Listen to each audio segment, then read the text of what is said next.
Hello everyone, in today's video, I'm going to show you how to buy USDT on Kraken Exchange.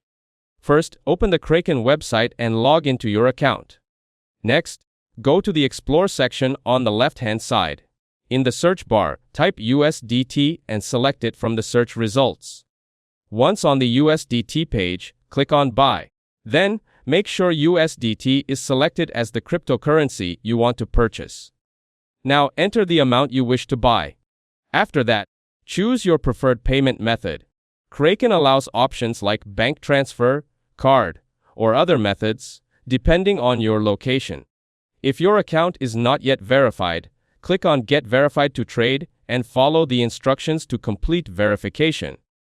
Finally, review your purchase details and confirm. The USDT will then be added to your Kraken account. You can monitor your balance, track price movements, and manage your holdings easily. It's also possible to set alerts for price changes, withdraw your USDT to another wallet, or use it for trading other cryptocurrencies within Kraken, giving you full control over your digital assets. That's it. Thanks for watching. Don't forget to like and subscribe for more videos.